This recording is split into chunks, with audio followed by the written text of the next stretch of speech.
देखो, ये सवाल एक समकोण त्रिभुज पर आधारित है। ये द्विघात समीकरण का सवाल है। सवाल लिखा हुआ है कि एक समकोण त्रिभुज के शीर्ष लंब उसके आधार से 7 सेमी कम है। एक समकोण त्रिभुज का शीर्ष लंब उसके आधार से 7 सेमी, यदि इसका कर्ण 13 सेमी हो तो अन्य दो भुजाएं ज्ञात करें। तो ऐसे सवाल को बनाने के लिए सबसे पहले कहा है समकोण त्रिभुज। तो आपको एक समकोण त्रिभुज ऐसे बना लेना है, ठीक है। समकोण त्रिभुज उसे कहते हैं जिसका एक कोण समकोण यानी 90 डिग्री का हो। इसका नाम अगर हम रख दिए ए, इसका नाम रख दिए हम बी और इसका नाम रख दिए सी, तो ये कोण है 90 डिग्री का। कितने डिग्री का है? 90 डिग्री। 90 डिग्री के सामने की जो भुजा होता है उसको कहते हैं कर्ण। तो सवाल में कर्ण दिया हुआ है कितना? 13। साथ में अब कहता है कि एक समकोण त्रिभुज के जो शीर्ष लंब है वो आधार से 7 सेमी कम है। यानी नीचे वाला जो आधार है, जितना आधार है एकरा से 7 सेमी कम हो जाएगा शीर्ष लंब। यानी ऊपर से जो नीचे लंब गिराया हुआ है ये हो गया शीर्ष लंब। आधार 1 समान लिए, शीर्ष लंब 1-7 और कर्ण 13 दिया हुआ है। तो इसी बात को जब हम हल करेंगे तो लिखेंगे क्या बाबू? लिखेंगे यहाँ पर कि माना कि क्या माने हैं जरा देखिए। आधार ना, आधार x, समकोण त्रिभुज के आधार जो है क्या माने? x, और लंब जो है और शीर्ष लंब कितना? उससे 7 कम है, यानी कि x-7 है। तथा कर्ण तो दिली है ना बाबू, कर्ण दिया हुआ है कितना? 13। अब चलिए पाइथागोरस एक प्रमेय आता है। पाइथागोरस प्रमेय क्या कहता है कि कर्ण स्क्वायर बराबर लंब स्क्वायर प्लस आधार स्क्वायर, है ना। तो लंब स्क्वायर और आधार स्क्वायर, तो हमको लंब और आधार दोनों अब मान लिए हैं।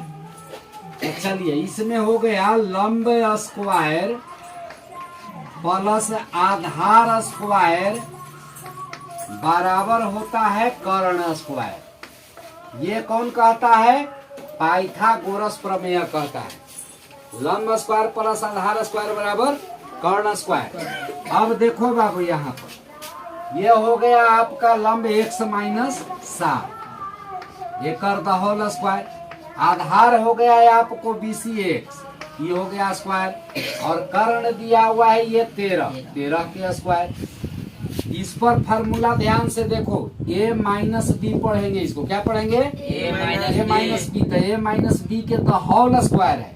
सूत्र होता है a स्क्वायर माइनस 2ab। तो a में x है और b में 7 है, आप प्लस फिर b स्क्वायर यानी 7 के स्क्वायर, प्लस बच गया ई वाला x स्क्वायर बराबर 13 के स्क्वायर होता है 169। 13 के स्क्वायर करेंगे मतलब 13 गुने 13 दो बार कितना हो जाएगा? 169। अब देखो x स्क्वायर आई x स्क्वायर दोनों एक जाता है तो जुट जाएगा। आम में आम जुटेगा तो 2 आम होगा। तो x स्क्वायर जुटेगा तो कितना होगा? 2x square. माइनस में 2x 7 में गुना करेंगे तो 7 दूनी बचा 14x।